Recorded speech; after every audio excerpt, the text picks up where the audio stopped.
नमस्कार जय श्रीराम पुणी थर एक नुआ भिडियो आपण आज आम अच्छु गंजाम कुल्लाड ठारे ये हूँ माँ व्याघ्रदेवी मंदिर देखुथे पहाड़ जंगल परिवेश आज ये बुलिया आसीचु चलतु देखा सब कौन कौन अच्छी कुल्लाड जहाँकि गंजाम जिले में जाऊँगी भंजनगर एठार 8 किलोमीटर भुवनेश्वर ठार यार डिस्टेंस है 180 किलोमीटर। कुल्लाड थिला भंज राजा गढ़ एठारे अच्छी भंज वंशर इष्टदेवी माँ व्याघ्रदेवी। आज आम यहाँ बुलिया आसीचु बहुत बढ़िया सुंदर परिवेश पहाड़ जंगल परिवेश भितर माँ विराजमान करिसेंती। आ भिडियो टी पूरा शेष पर्यंत देखु चारिआडे बुलेकी देखिए कौन कौन सब अच्छी। जय जगन्नाथ। उत्कलर बाणी भंडार को समृद्ध करिथिबा भंजकुल चंद्रमा कवि सम्राट उपेन्द्र भंजंकर अनन्य साहित्य कृति वैदेश विलास लावण्यवती प्रेम सुधानिधि कला कौतुक आदि काव्य महाकवित्व एवं विचित्र कवित्वर एक अनन्य समाहार। आपण निश्चय जानिथिबे एही अंचलर इष्टदेवी माँ बागदेवी तांको स्वप्नादेश करथिले तुमे असी ना मसी चाह उपेन्द्र। महादेवींकर विभूति से सम्मोहित होई कहिथिले मु मसी चाहे।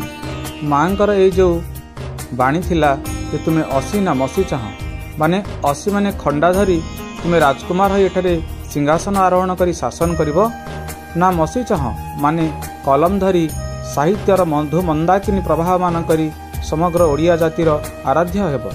वास्तविक कवि सम्राट बाछिथिले मु ओडिया जातिर मुकुट विहीन सम्राट हेबी।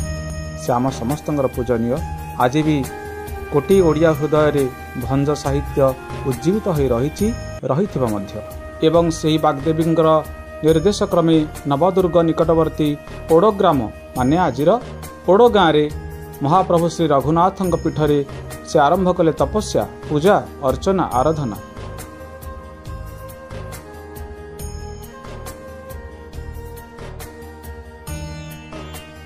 महाप्रभु श्री रघुनाथंकर अनुकंपारु तांकर जाग्रत हला हृदय रे अपूर्व कवित्व से निजर काव्य रे प्रकाश करिसंती।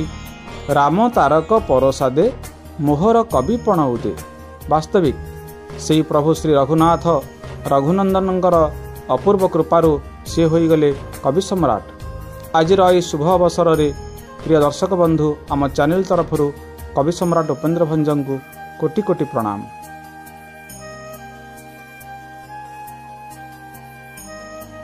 एठारे लोकों विश्वास अच्छी जे यही देवी तीन भौणी थिले। एबे जो मंदिरटा आमे बुलिया ये उपर बैग देवी आर उपर को आउ जने अछंती बड़ राउला बड़ भौणी तांको मंदिर आज पर्यंत निर्माण करा जाई पारनी नाही काहिना सेठाउ जिबाकू बड़ कष्ट साध्य। तापरे सान भौणी जे रहिले से जगन्नाथଙ୍କ मंदिर पाखर से मंदिरटा अछि।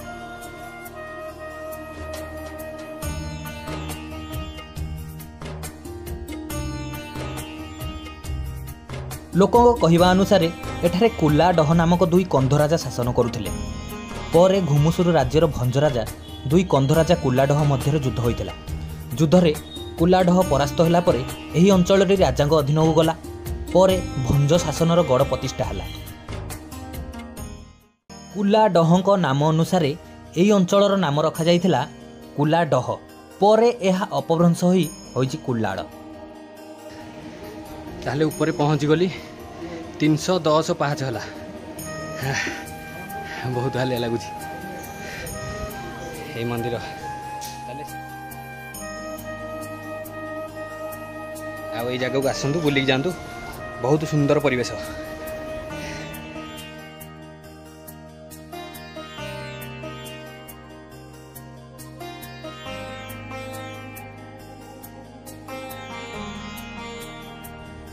ताहले बंधुगण ये थिला कुल्लाडर माँ व्याघ्रदेवी मंदिर।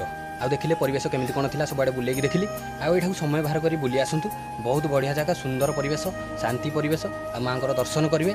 आ भिडियोटी केमिति कोन लागिला मतामत देबाकू भूलिबेनी। पुणी थरे देखा एक नुआ भिडियो से पर्यंत रहूछु। नमस्कार जय श्रीराम। रेडी।